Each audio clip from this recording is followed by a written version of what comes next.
He screamed into the 911 line from inside a morgue freezer. He begged them to dig him out of his own grave. And when police traced the call, he had already been dead for 6 hours. Detective Laura Hensley had replayed the audio too many times. But every time she listened, she caught something new, something human, something animal, something broken. A sound that carved itself under her skin and stayed there. The call began not with breathing, but with a gurgle. A thick, wet choke like a man trying to inhale through collapsing lungs. Then a scraping, metal on bone, nails splitting, knuckles slamming against steel until cartilage ruptured. Help, help me. I'm not dead. I can feel everything.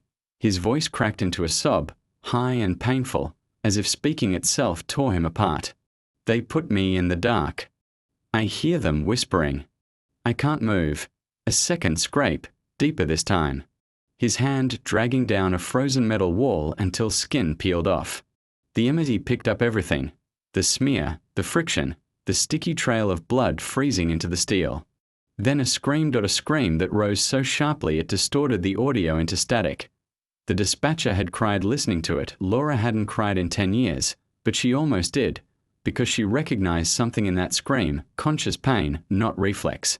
Not muscle memory, real, aware, awake agony. The kind only the living should feel. The mortuary freezer drawer was colder than it should have been. Reed felt it. Laura felt it. Even Crawford, the mortuary tech, backed away from it like a superstitious villager afraid of a cursed door. Laura touched the handle. It vibrated, not a mechanical vibration. Not temperature change, something else, like a faint tremor left behind by a body thrashing inside. But the man inside, Daniel Brooke, had not been alive for hours, except the bruises on his wrists were fresh. The blood under his nails wet. The tiny fractures in his fingers were made within the last hour. He had fought, violently, after death. The autopsy revealed something even worse, microscopic tears in his throat. Internal bleeding from screaming. Neurological signatures consistent with acute conscious terror, all impossible after death, yet all there, and the bruises on his temples, small, circular, evenly spaced, electrode marks. Something, or someone, had restarted his brain. Not fully. Not for long, but long enough for 43 seconds of pure horror. The missing persons cases were the next thread. 7 victims across 8 years, all declared dead of natural causes, all cremated quickly, with no family presence, all pulled from the system by the same coroner, Dr. Adrian Kellerman, dead for 12 years. Reed had laughed when Laura read that. He wasn't laughing later. The abandoned basement lab looked like a battlefield where science fought morality and won. Dried blood on restraints, hair strands stuck to tape, gurneys with grooves etched by fingernails, recordings of screams half erased but still audible through static. The photos were the worst. They documented timelines of consciousness after rebirth. 0.05 seconds, confusion 5:18 seconds, motor struggle 18:30 seconds, full awareness 30:43 seconds, terror peak 43+ seconds, collapse, brain shutdown, death #2. Every subject hit the terror peak. Every subject died on second collapse. Every revival ended in agony, but 2 details chilled Laura. Daniel Brooke's recording had a terror duration of 43.2 seconds, longest on file. The note beside it read, "We must find someone who can hold past 50 seconds." Reed disappeared at 2:14 a.m. Laura found his car 30 minutes later. The driver's door open, headlights on, phone still connected to Bluetooth. On the seat was a black injection kit with 2 syringes. One was empty, not Reed's blood type. They dragged him out of the car. Alive. The grave they buried him in was shallow, intentionally. They wanted him to claw. To screamed, to fight. To call. When police dug him out, his hands were red ropes of shredded tissue. His fingertips were gone. His wrists twisted unnaturally. He was still breathing when they opened the coffin, barely. His eyes locked onto Laura's, not with recognition, with pleading, pure, inhuman, last-moment pleading. He wheezed something, low gurgling, barely sound, but Laura heard it. "Don't let them wake me again." And then he screamed. The scream of a man whose soul was being pulled back into a nightmare he already lived once. He died before they reached the ambulance. Now the fear felt personal, not case-based, not professional, predatory. Something was hunting them, not for revenge. For selection, for research. Laura understood that when she returned to her office and found her name typed neatly on a sheet of thick, waxy paper, Laura Hensley, revival trial #11 scheduled, pending capture window underneath, handwritten in a slow, elegant hand, fear response, exceptional. Screams predicted to exceed 51 seconds. And then, in red, her voice will complete phase 2. But the fear didn't truly hit her until her phone vibrated. Unknown number, she answered despite herself. Silence at first, then breath, wet, strained. Familiar, low, "Ra." A broken whisper. Reed's voice. Impossible. He was dead. Don't let them. They're not done with you. The line filled with static. Then another voice came on, soft. Male, calm, precise. We are very grateful, Detective. Your emotional profile is even better than expected. We will collect you soon. Click. Detective Hensley didn't sleep for the next 40 hours. Sleep felt like a luxury meant for the innocent, and she had long stopped pretending she belonged among them. The morgue technician kept repeating the same words when she questioned him again. He didn't move. I swear to God he didn't. Rigor had already set in. But rigor couldn't place a phone call. A corpse couldn't scream, and no dead man could whisper, "Don't let him find me again." The worst part wasn't the call. The worst part was what they found sewn into the lining of the dead man's jacket. A photograph, old, grainy, taken with a flash that bleached everything white except one detail, a man's silhouette behind a chain-link fence, posture impossible to read, head slightly tilted, as if observing the photographer with predatory curiosity. On the back, written in something brown that wasn't quite dried blood, "He knows you're coming." Hensley felt the words burrow under her skin like hooks. That night, she sat alone in her car outside the precinct, replaying the 911 audio. Not because she needed more evidence, she had enough. She replayed it because, in the last 2 seconds, buried under static, there was something she couldn't ignore anymore. A second voice, not screaming, not begging, whispering, calm, measured, almost gentle. You woke him up. The tech team amplified it 6 times. Every time, the whisper grew clearer. That was when Hensley made the choice that would destroy the rest of her life. She decided to go where the dead man's cell signal originated, the abandoned mining tunnels on the city's outskirts. A place where 4 people had vanished in 10 years. A place locals avoided even in daylight. A place the dead man had clawed his way out of before someone put him back into the freezer. The tunnels greeted her with a cold breath that smelled like wet stone and old iron. Her flashlight cut through the darkness in sharp, nervous sweeps. 20 minutes in, she found something that froze her blood so fast she almost dropped the light. A row of phones lined neatly along the tunnel wall, old, new, cracked, some smeared with dirt. Every phone had one thing in common, a single missed call in the call log, unknown, 1:13 a.m. Hensley's pulse hammered as she lifted one of the phones. IT vibrated in her hand. Incoming call. No numbered, no signal, no reason it should even turn on. She answered. The line was silent for 5 seconds. Then she heard breathing, slow, rhythmic, deliberate. Finally, the voice, "You shouldn't have followed him here." Her flashlight flickered, once, twice. On the third flicker, she saw something standing at the end of the tunnel. Not moving, not approaching, just watching. Tall. Too tall, head tilted in the same unnatural angle as the silhouette in the photograph. Then the phone whispered again, but this time, not to her, "Wake up." Something shifted in the darkness. A scrape. A drag. A wet, heavy inhale. The same sound from a 911 call. Hensley finally understood. The dead man hadn't been calling for help. He'd been warning her, and whatever he woke up down here, wasn't supposed to sleep alone. Hensley took one step back. Just one. But inetic to neerlich, even a single step felt like a betrayal, like the darkness reacted to movement. The tall figure didn't chase her. Didn't lunge. Didn't even breathe. IT just tilted its head further, as if studying her fear like a surgeon examines exposed organs. The phone in her hand crackled. A faint scraping sound, metal on metal. Then a whisper, impossibly close, "Behind you." Hensley spun around, gun raised, but the tunnel behind her was empty, only dripping water, only damp stone, only silence. But the smell had changed, copper, rust, old blood, fresh blood. The flashlight trembled in her hand as she slowly lowered it to the ground. There were drag marks in the dust, deep, frantic marks of someone being pulled on their back, heels gouging the dirt. The marks led deeper into the mine, not toward the figure, toward whatever was breathing in the dark. She forced herself to follow the tracks. Every step felt like entering a place that wasn't meant for the living, but a place that existed before the city was born. Before the tunnels were dug, before people vanished inside them, a place he had always been 30 meters in. The tracks ended near a small shaft where the ceiling forced her to crouch. She raised her flashlight, and her breath caught in her throat. There were bodies, not fresh, not intact, not buried, just arranged. 6 of them, positioned in a perfect circle, backs against the walls, heads bowed forward like they were praying. Their hands had been stitched together with wire. Every corpse had a phone pressed to its ear, and every phone had a cracked screen with a single unread voicemail timestamp, 1:13 a.m. Her hand trembled as she reached for the nearest phone. She pressed play.static.no. Not static. Breathing, slow, wet, hungry. Then a voice she recognized instantly. Help.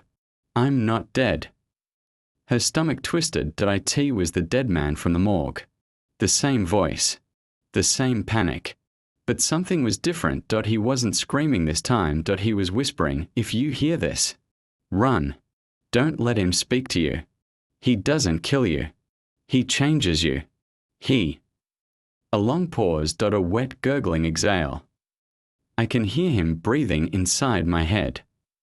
The voicemail ended. Something behind her exhaled, very close, slowly. She turned. The tall figure was gone, but someone else stood there. A man, or what once was a man, hunched in the dark. Skin grey, chest unmoving, lips sewn shut with wire. His jaw twitched violently. As if he was trying to talk, his head jerked. Once, twice, then. He lifted his hand and pointed deeper into the tunnel, not at her.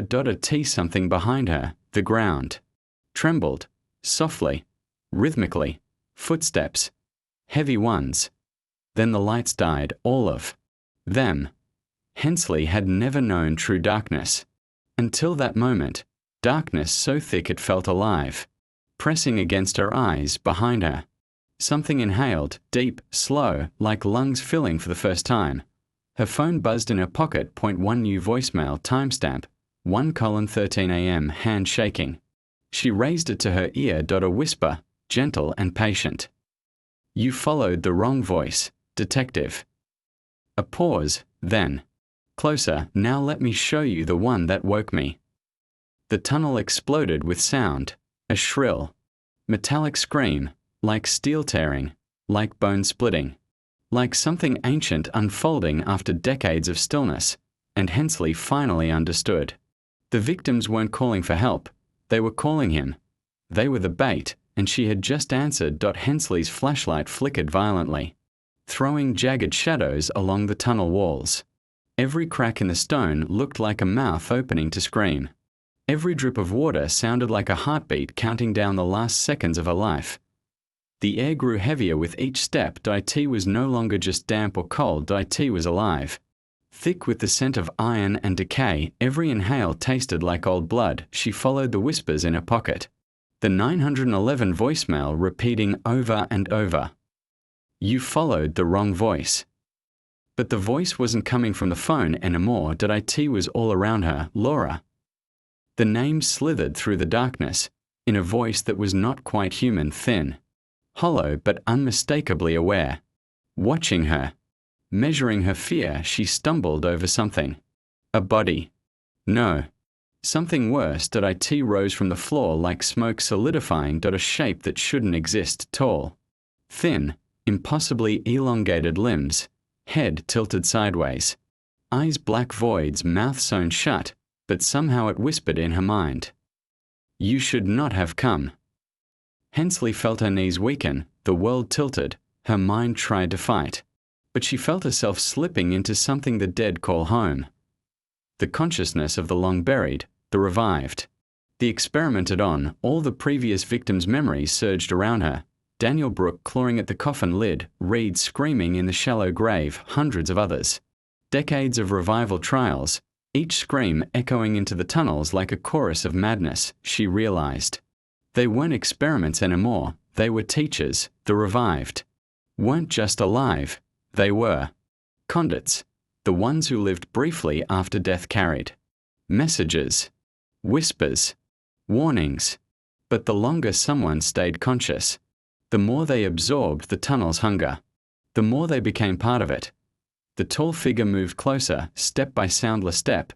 Her flashlight caught the faint shimmer of damp skin stretched over bone, its head jerked unnaturally, the sewn lips twitching as if to form words only her mind could hear.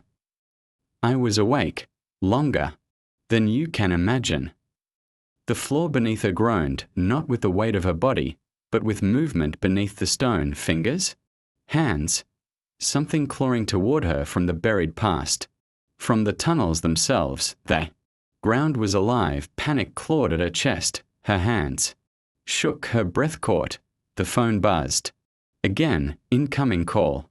Unknown she answered. A long pause, and then the whisper, soft but cutting into her very bones. Wake up. Her vision blurred, her mind swam. She realized with absolute horror, she was beginning to perceive through the eyes of the revived, not Daniel, not Reed, all of them. Every consciousness trapped in the tunnels. Every scream, every fleeting moment of awareness, all converged into hers. She screamed. Not just a sound, a scream of hundreds. Thousands, layered, echoing off the stone, vibrating through the marrow of her bones, and then the figure lunged, not to kill, not yet, but to mark her. To awaken her fully, she fell into the dark. The tunnel swallowed her hours, or perhaps minutes, passed. Time had no meaning. The walls of the tunnel seemed to pulse like lungs, drawing her deeper, forcing her to feel the terror of the revived over and over. Then she saw them, victims, all of them, standing upright now, faces pale and twisted, eyes hollow yet burning. Their mouths moved soundlessly, whispering into the darkness, into her mind. We are awake. We are many. We will not forget. She realized with a sick, crawling certainty, the ones who screamed longest didn't die. They became part of the tunnel, part of whatever force had orchestrated the revival trials, and now she was next. Her phone buzzed one final time. She answered with trembling fingers. The voice was calm, controlled, and closer than ever. Laura Hensley. Fear is the perfect vessel. We will see how long you can last.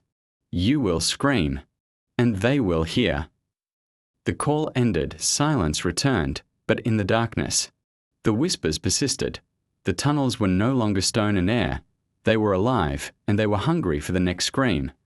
Hensley realized there was no escape. No running, no light, no end, only the long, eternal descent into the consciousness of the revived.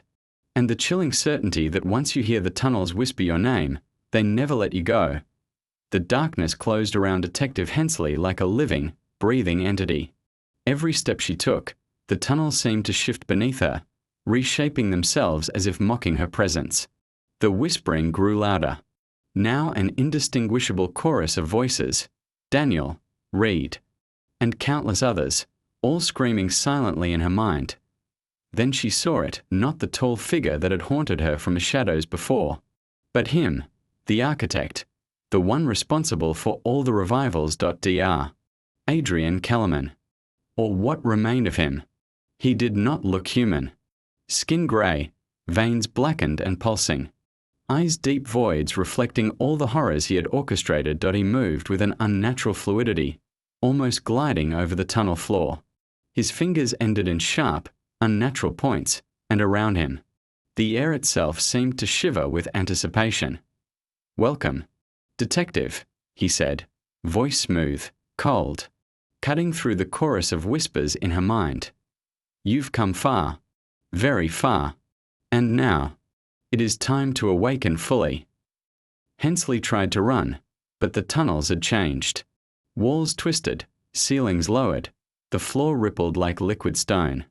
Her flashlight fell, clattering to the ground, plunging her into complete darkness. She felt hands, dozens of them, emerge from the walls and floor. Not alive, not fully dead, but something in between.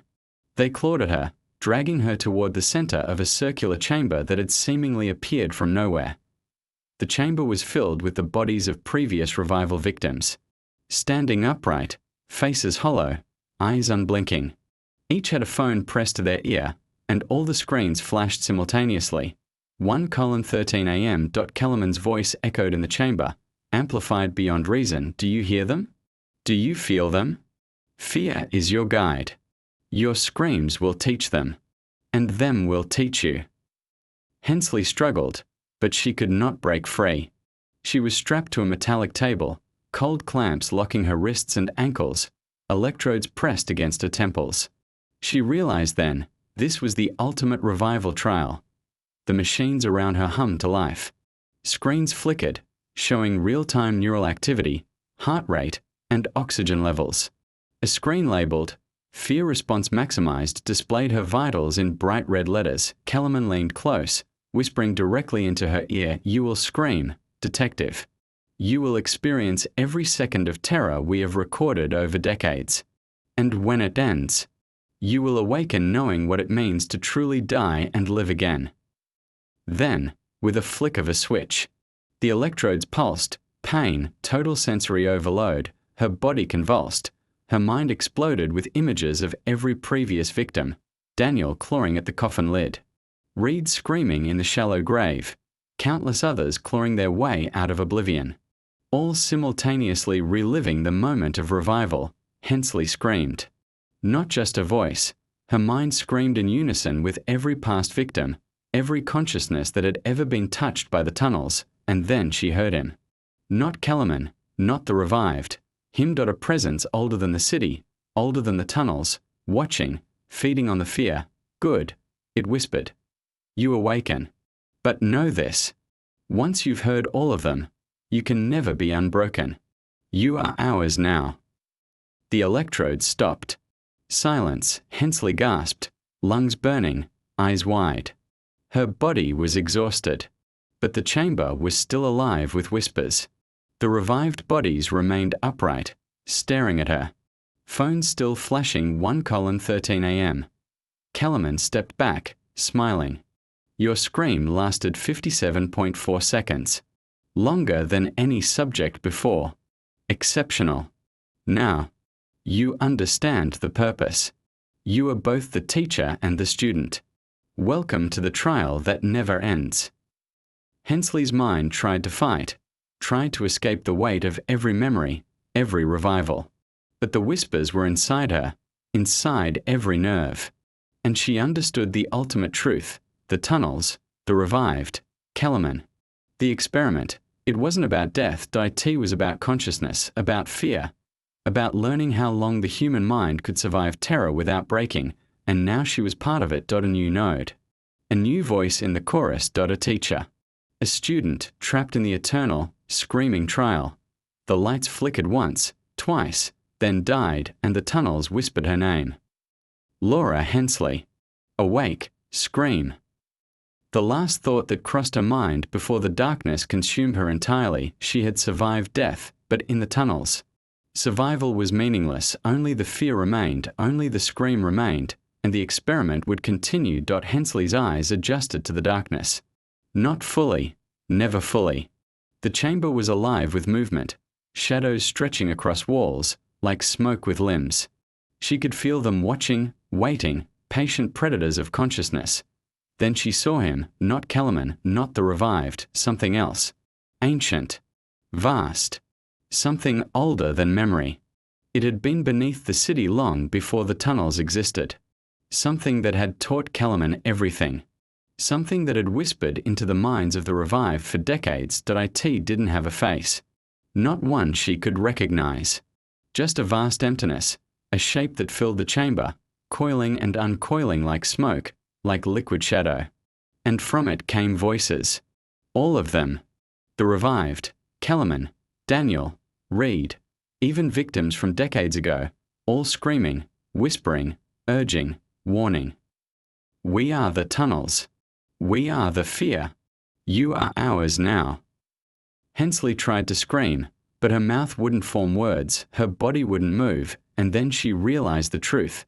The experiments, the revivals, the screams, they weren't about science, they were feeding it, the entity beneath the tunnels.it consumed fear, conscious terror, pain, screams, survival itself. Kellerman had learned to slice consciousness into seconds, measure the exact moment between life and death, to feed it, to control it, and now I had her. Her mind exploded with the memories of every revived victim, every scream, every clawing hand, every wet gasp of air through a corpse's throat. She felt Reed clawing inside her, Daniel pulling at her, hundreds of others screaming in her head, and she understood the pattern. Every victim who survived even a moment of post-mortem consciousness became a node, a conduit, a teacher for the next one. The entity leaned closer. It didn't speak. It didn't need to. Its presence filled her mind with the full spectrum of terror she had never known could exist. Hensley realized with a shuddering clarity, there was no escape. Her body was alive. Her lungs filled with air, but her consciousness was no longer her own. She was a vessel. A teacher. A screaming node in an endless experiment of fear, and the final horror came as she realized. She could hear the future victims. She could hear the phone ringing. She could hear the whispers of the ones who hadn't yet been taken, and she knew, with terrible certainty, that one day she would hear her own voice in the call. Help! Help me! I'm not dead. Her scream joined the chorus, stretching through the tunnels, through the centuries of revival trials, into eternity and the entity beneath the city. Pulsed with satisfaction, IT had learned once again how far fear could travel, how long consciousness could last, how exquisitely pain could feed the abyss. The last thought she had before the darkness consumed her entirely. Survival doesn't matter here. Only the scream remains. Only the fear. And it never ends. The tunnels whispered her name, and she screamed.